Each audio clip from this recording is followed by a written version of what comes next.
슈베아 팀입니다. 오늘은 또 우리 상가 전문가이신 김영갑 교수님을 또 모셨습니다. 교수님 안녕하세요. 예, 안녕하세요. 반갑습니다. 네. KYG 상권분석연구원의 김영갑 교수입니다. 대학에서도 대학원에서 강의도 하시고 또 우리 상권 분석도 해서 또 올해 지금 2월입니다. 2월에서 뭐 상권 분석 전문가시고 그러니까 상가 관련 올해 상가 동향 뭐 상권 동향 다들 어렵다고 하는 것 같은데 예. 어떻습니까? 어렵다 그러면 이거 너무 뻔하잖아요. 네. 예, 사실은 어렵다라는 표현보다 저는 양극화될 거다. 왜냐하면 상가가 사실은 실질적으로 시장은 좋지는 않습니다. 뭐 아시다시피 다 공실 너무 많아지고 있고요. 사실은 이게 모든 거래가 온라인 쪽으로 가면서 이 오프라인 상가는 갈수록 어려워질 수밖에 없어요. 그러니까 양극화가 된다는 의미는 뭐냐면 이게 또 근데 뒤집어서 보면 기회가 될 수 있습니다.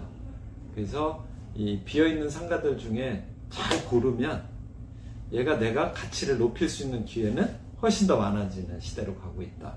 근데 어쨌든 일반인들이 볼 땐 상가는 수요보다는 공급이 더 많다. 특히 요즘 뭐 지산 같은 데 난리잖아요. 네.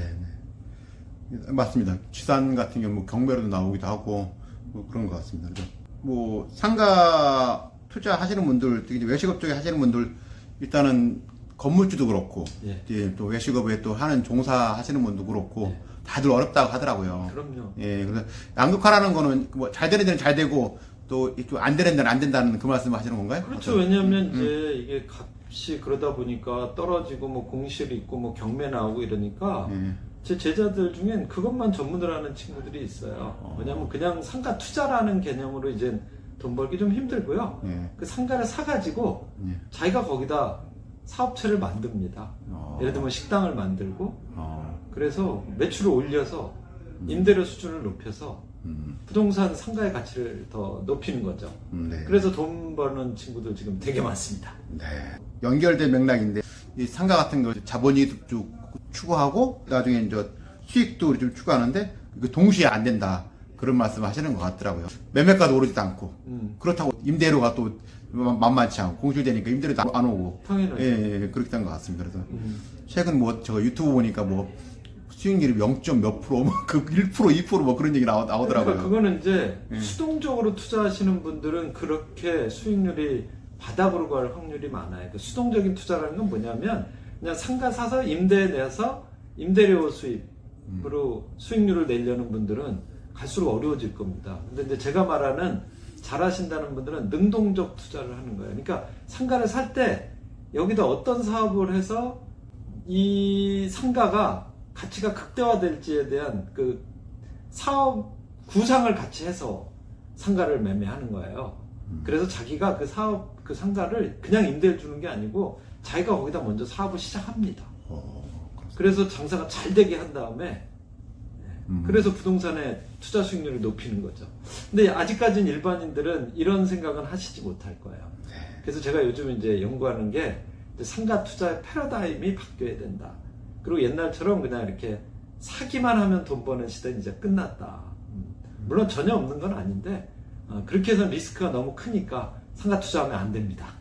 그러니까 저도 이제 저는 뭐 경매도 보고 공매도 이제 물건을 보고 있습니다만은 투자합니다만은 가령 뭐 비어있는 상가 또 장사가 또 경매로 들어가니까 또 세입자가 좀 나가려고 하거나 좀 비어있는 거면 그 업종을 어떤 게 늘지 막막하더라고요. 그렇죠. 위치 괜찮은데 약간 월세 뭐 한 1, 200만 나오면 괜찮을 것 같은데 들어갈 수 있는데 그게 그래서 쉽지 않은 것 같습니다. 네, 워낙 상가들이 많으니까 내가 웬만큼 내린다고 해서 또 들어오지도 않아요. 그렇습니다. 네.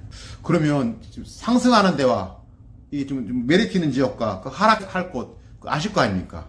저는 뭐 매일 그것만 분석하니까 당연히 알죠. 그러면 업종을 따라서 해야지나 아니면 좀 지역을 따라 그러니까 그건 그러니까 이게 이제 획일적으로 얘기하기가 힘들어요. 옛날하고 좀 달라가지고 네. 지역적으로도 얘기는 할 수 있어요. 이런 데는 뜨는데 네. 이런 데는 지는데 네. 근데 문제는 뭐냐면 이게 뜬다고 영원히 뜨고 진다고 영원히 지지 않잖아요. 네. 뭐 예를 들면 가로수길 막 떴었잖아요. 네. 지금은 어떻습니까? 네. 폭망하고 있잖아요. 네. 네. 성수동 옛날에 거기 누가 가기나 했어요? 네. 지금 완전 떴잖아요. 근데 이태원도 마찬가지고. 그래서 제가 이렇게 얘기합니다. 그 지역이 뜨고 좋고 이런 건 이제 의미가 없어요. 왜냐하면 이 상권이라는 건 제로섬 게임이에요. 그러니까 어떤 놈이 뜨면 어떤 놈이 죽습니다. 근데 이게 영원히 가는 게 아니라 어느 순간에 이게 바뀌어 있어요. 그러니까 이렇게 획일적으로 보는 건 대답하기 힘들다. 업종도 마찬가지예요. 자, 주점이 잘 됐어요, 옛날엔. 근데 지금은 주점이 코로나를 거치면서 안 됩니다. 그러니까 만약에 주점을 내가 임차를 준다. 이거 되게 리스크 있는 거예요. 그럼 어디다 줄 거냐? 근데 이것도 계속 왔다 갔다 한다는 거죠. 그러니까 제일 좋은 방법은 내가 그 분석 능력을 익히는 수밖에 없습니다. 그러니까 획일적으로 여기는 좋다라고 해서 투자했다가 한 4, 5년 지나면 공실 나와가지고 영원히 공실 가는 수도 있고, 여기 지금 어렵다고 하지만 거기가 발전할 수 있는 여지가 있다면 미리 사가지고 싼 값에 사가지고 기다릴 수도 있는 거죠. 아니면 내가 먼저 투자를 해서 거기다 내가 사업을 먼저 시작할 수도 있는 거고. 그래서 이거를 뭐 어디가 좋다, 어디가 나쁘다, 어디 뜰 것이다, 어디가 떨어질 것이다, 이렇게 이제 접근하시면 안 됩니다. 최근에 그 약간 무인점포가 많이 생겼지 않습니까? 그래서 저는 이제 무인점포 특히 이제 밀키트 업체랑 여러 가지 뭐 협력 이렇게 좀 해서 좀 해볼까 하는데 최근에 장난 아니라고 좀 어렵다고 하더라고요. 당연하죠. 지금 그래서 잘 돌파구를 좀 캠핑 이런 음식으로 돌파구를 마련한다 이렇게 하더라고요. 그래서요. 그게 초창기에 그거 나왔을 때도 저는 그거 하겠다는 분들한테 하지 말라 그랬어요. 그렇습니까? 왜냐면 이게 투자 수익률을 계산을 해보면 그리고 그런 사업으로 소비자들이 거기 가서 그런 매출을 올려주지 않아요. 근데 그런 건 모르고 그냥 유행하니까 따라가고 이거 큰일 납니다. 그러면 이게 상가가 안 되는 부분이 금리 부분하고 또 임대료 부분하고 직접적으로 연관이 있다고 보세요? 당연히 있는 거죠. 지금 이렇게 생각하시면 좋아요. 아까 그러셨잖아요. 투자 수익률이 안 나온다. 네네. 투자 수익률이 왜 안 나옵니까? 매출이 안 나오는 거예요.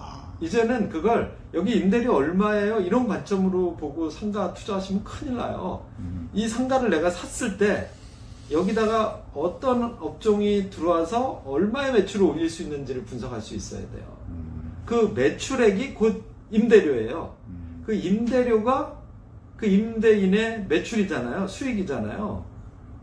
그걸 계산하는 게 내가 임대료 300만 원 받고 싶다고 300만 원 받아지는 게 아니에요.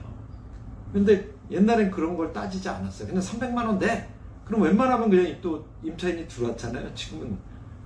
그리고 일단은 그 임차인도 요즘은 아주 디테일하게 계산합니다. 그래서 여기가 과도하게 비싸다 그러면 안 들어와요. 그럼 계속 공실해요. 그러니까 미리 옛날에 상가를 사놓고 있던 사람은 뭐 공실로도 오래 버틸 수 있죠. 이미 투자한 거 다 회수했으니까. 근데 상가 새로 산 사람은 공실로 1년, 2년 가면 큰일 나죠.